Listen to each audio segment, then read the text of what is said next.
Hello, my name is Greg Perez, and I'm here with Table Talk today. And my guest is Mallory Gwynn. Mallory, how you doing today? I'm doing well, Greg. How you doing, man? Good. Good. Today, our topic is going to be about a hotel that we desperately need in the city of Canby. So let's throw some things out on the table right now. Well, you know, one of the things, Greg, just right out of the gate, you know, I have this great historical book on my desk, and I look through it quite often. And in the early days of Canby, this is when the railroads, you know, the train stopped here in Canby, and Canby was vital in terms of the production of agriculture here.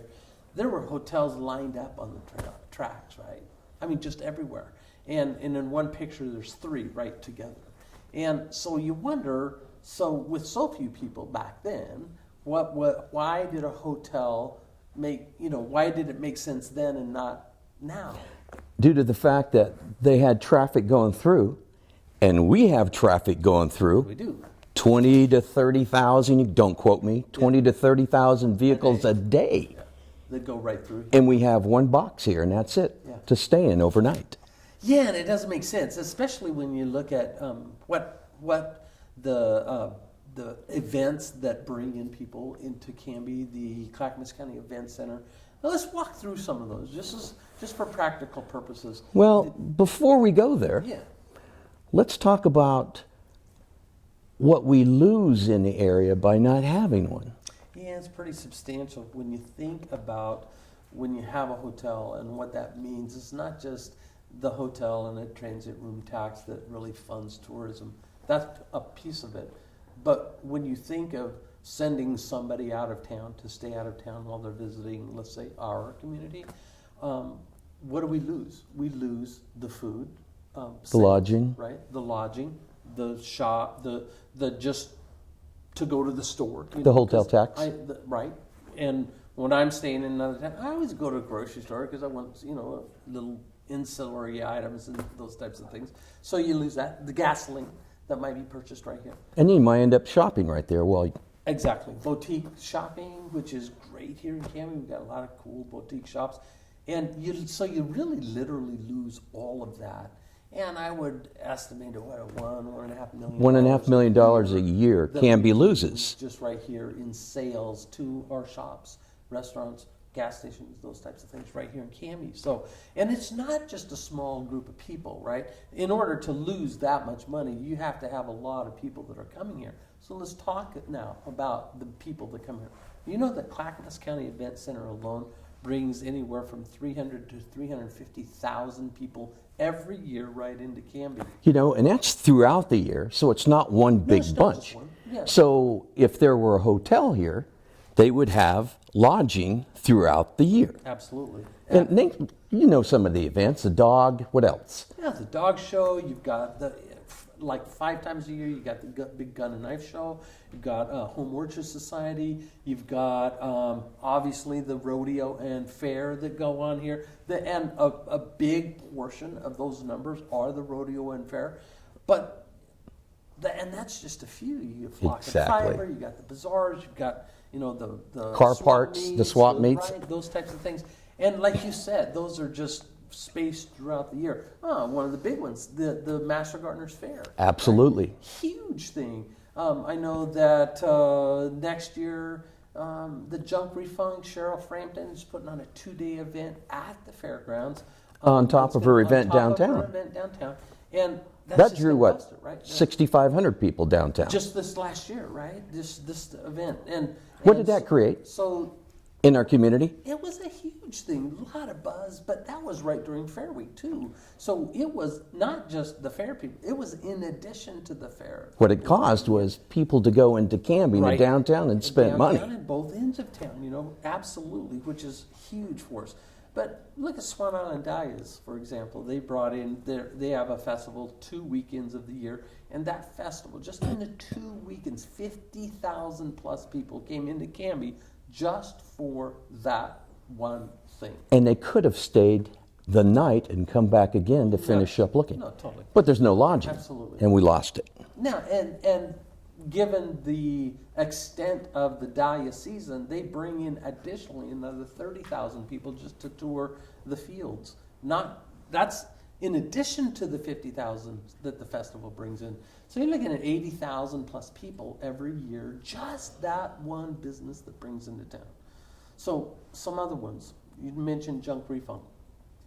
The Wooden Shoe Tulip Festival is in Clackamas County. It's not a Woodburn thing, it's a Clackamas County. It's right? only minutes away. And it's just minutes away, and a lot of the people who go there go right through Canby, right?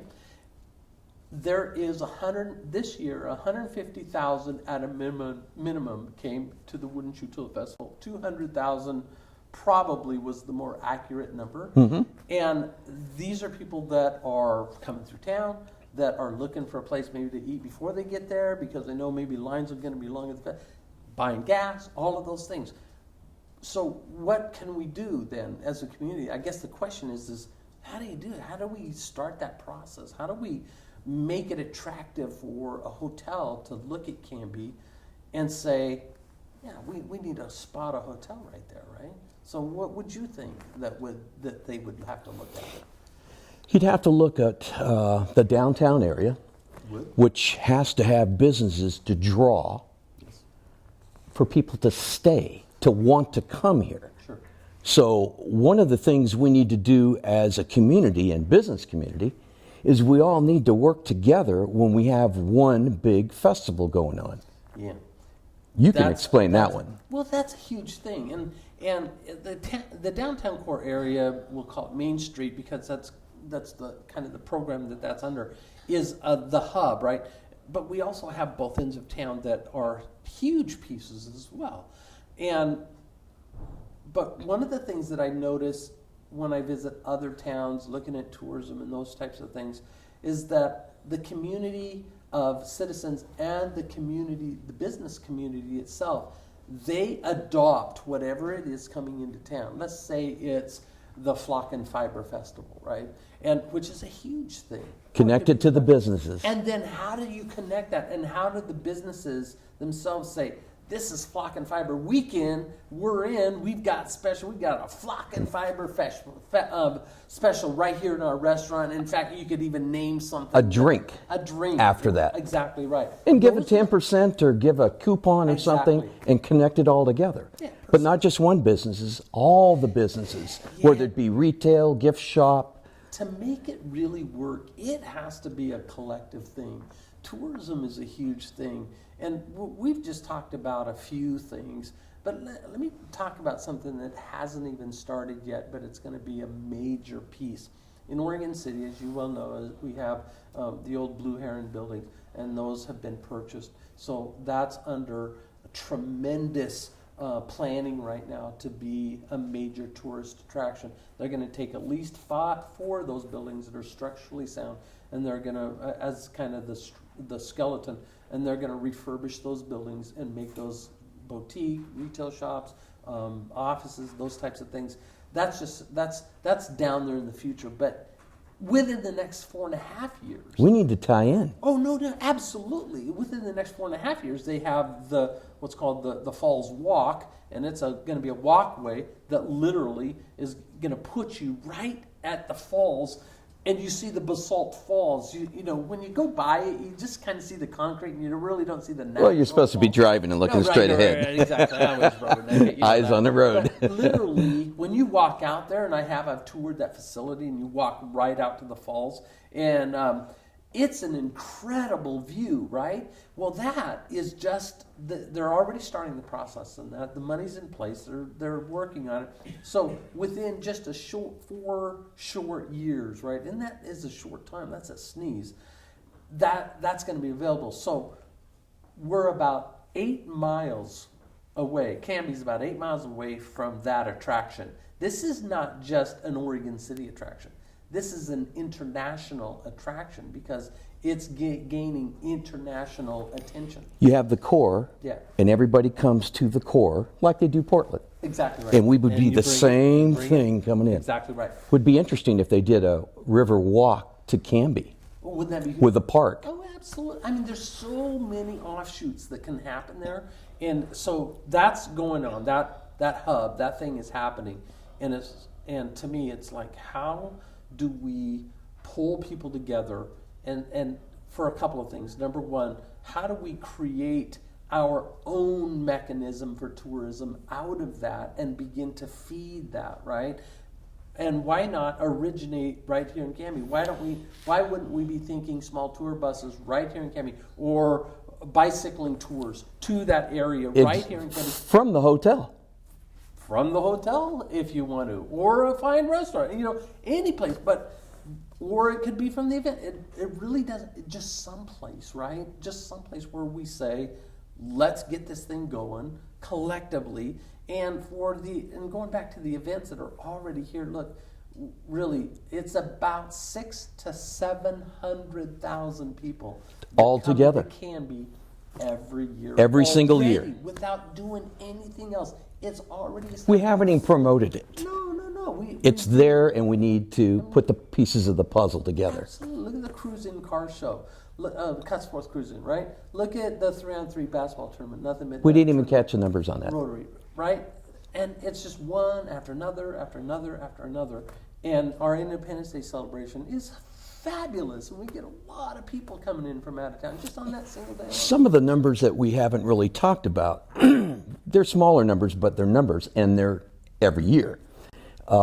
You have the schools that put on two-day basketball tournaments. They put on two-day volleyball tournaments. These people are soccer, lacrosse, and these people are coming from the outside areas that have to drive back and leave early in the morning when they can stay here with a hotel. That's exactly. So we're losing that right there every single year. The dance studio. The dance team at the Brown Fine Arts Center, full. Oh, absolutely. And you know what? They have no place to stay. No, they don't.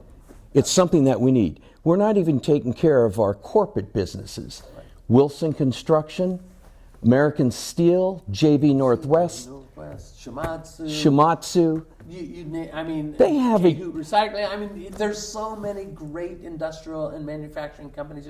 Johnson Control, Milwaukee Electronics. The list goes on. They have CEOs, VPs. They all come here.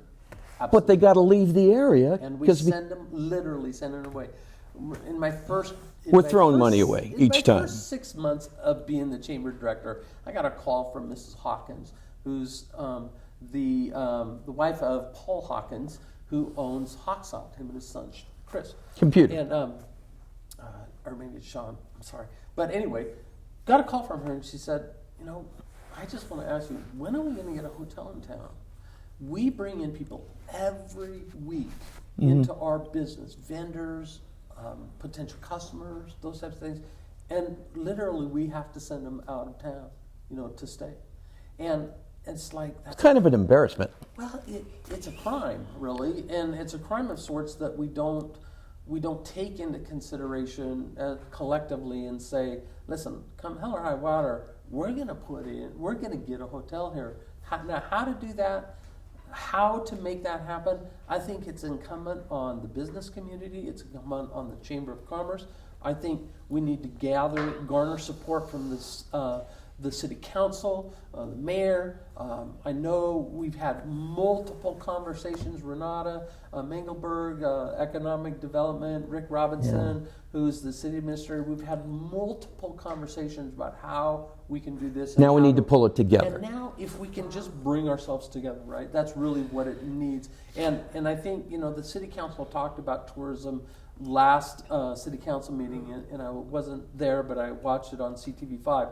And let me tell you what, it was a great conversation, and out of that said, let's create a task force. And I believe task force are really good at the core. At the end of the day, though, we can't just leave it there. We have to take immediate action and get this thing going.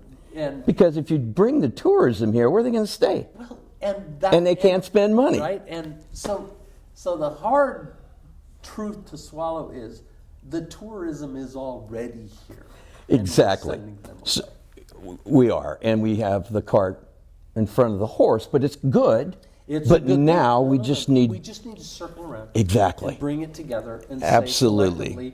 And then, I think for the investors, and I've talked to several people that are in the investment industry for hotels specifically, and here's what they said. There's a rating system on every city. It's a rating system, and they're rating how what the probability of vacancy is. Yeah, right? Because they require so many per So day. many vacancies, right? So, and that's certainly an issue in every community. But has anybody ever pulled the numbers together that are real numbers here? Are real Because numbers. They look more on the higher statistical level, how many people are in the community, blah, blah, blah, blah. And do they have the potential or the probability of filling a hotel more than just on a couple of weekends or in the course of a year? We have so many events throughout the year. That's exactly right. So first question is, has anybody ever pulled all the pieces together, pulled all the numbers together, not just from the already existing tourist events that we have in this town and the attractions that we have in this town, but from the business community? How many people literally are being brought into town by virtue of being a customer, potential customer, vendor, other people in the same business from a different section of that business coming into town? How many people are being brought into town on a weekly basis? And provide those numbers to investors. And I think once we would be able to do that, if we were to pull those realistic numbers together and present those to some investors and say, here's what's really happening in our town. Right. And and this is no fault of anybody, no city government fault or anything, because this is a big project. This is a big project. Yeah, the city wants it as much as anybody. Exactly, and people have to understand that. There's no finger pointing here, and we're all in the same boat. We want to work together. It would take a major hotel change. Holiday Inn is one, Marriott is another one, and Best Western is another one. Yeah. I think those are the major three that do these type of projects because they're everywhere. And then you're going to charge anywhere from $125 to $144 in that range. Probably depends on the demographics on where it's at first. And I frankly don't think we have an issue there. I think that would be very reasonable for this area. Think of the families that have families that come into town. Absolutely. They don't have a place to stay. They got to drive out of town 8 miles and then come back each time when they can be right here in town. It just makes so much sense. The chamber office is one of those classic places where we see those families because they come into the chamber looking for things to do and looking for places to stay, right? You should run them that back room. Could be a bed and breakfast at the chamber. There you go. So we know it exists. We know that we have a need, and really now it's just time, I think, to gather the statistics, the real numbers together in a presentation form so that we can maybe even take it and go out and say, hey, would you consider, right? Like I said. Then you get the volunteers to do that, the ones that are going to stay and stick with it. Absolutely. Not one that says, I'll volunteer and then they're gone. Then they're gone, right? Yeah, they show up once or twice and then we don't see them again. Yeah, there's only a few seats to fill on anything like a task force. So we're looking for people who really have the time, that really are invested, and that want this thing to happen. Maybe more than wanting a lot of things to happen, they want this to happen. And I think there's people out there like that. I think there's business owners out there like that. And I know the chamber, we've talked substantially about it. We've formed a committee, a tourism committee that we have a board liaison to. So we're beginning, the wave is beginning to build, and I think it's just time to crest and make it happen. Yeah, I want the audience to understand that this is just table talk. It's just table talk. So don't take us too serious, but we're pretty, excited about something like this to take place in the city of Canby. Oh, we are. And because I just believe in this whole community. We have a lot of pieces of puzzles that we can't put together. And we need to come together as a community to make this happen. There is no good people. There is no bad people in this. No, everybody's going to... this is a win-win for everybody. That's my opinion, that everybody wins in this scenario. We can pull it together and make this thing happen. And I know, I think it's information like how many people are coming into town. There's give and take in all of those numbers, but I'm as serious as a heart attack here in terms of getting to getting a hotel placed in Canby. And the reason I am is because we're in the business, the chamber's in the business of tourism. We're the tourist center. And so Without a place we to have stay. a tremendous amount of angst when it comes to people that come in looking for a place and we're needing to send them out of town. Yeah, nothing against our little motel in town. They're doing the best they can, They do the best but they we can. have more people. We do. We have more need than that Yeah. is able to fulfill. Yeah, we do. Absolutely. It's a good subject, but it's more than a subject. It's a huge need that we have. And so, the plea is, as a business community, as a Canby community, when you hear that there's going to be a task force put together, if you have a passion, right? If you have Absolutely. a deep-seated passion, why don't you volunteer? And let's get this thing going, and let's get a hotel. If you have the business mind, background, the marketing, the financial contacts to other investors, that this would be a good investment for your dollar. Of course, they got to crunch the numbers on, and so forth. But we need good people involved in this. And if you're, like you said, a task force is being put together, that means that we're going to be moving forward on making something happen. And I'm just like, I know. I'm excited because I know it's going to happen. I do too. The way, like I said, the wave's building. It's going to crest, and we're going to be in the middle of it. We're going to look back and say, why didn't we do this sooner? But we're going to say, it's like the old saying in horticulture: when's the best time to plant a tree? 20 years ago. When's the next best time? Now. Exactly. So, Exactly. Time is now. Time let's is. get this thing going and I let's know make it. it happen. Right? Yeah, there was one more thing I was going to bring up, and it was Canby's growing. Everybody, Like it or not. change happens. And if you don't know about change, it happens on a minute basis, hourly basis, daily basis. Canby is growing. It is. Canby's growing. The homes are being built. Yeah. There's permits out. Yeah. There's a lot of permits out. There's more people coming to Canby. We have to have bricks and mortar establishments to have these people spend money in our community. And it's important. So, did we get it all out? We may not have got it all out, but I think we got a good portion of it. You know what? And we're going to come back again and elaborate on this because I don't want to let go of this. We'll circle back around with more information as we build it, and as we get the foundations of people together that are excited and want to move forward, and I think pulling together the numbers and building a presentation makes a lot of sense, and let's do it. Absolutely. I'm in. All right, let's see you get in. This is Table Talk. Thank you very much. And by the way, if anybody wants a table talk with me, call me at 503-502-5300, and we'll sit down and we'll table talk. Thank you. Till next time.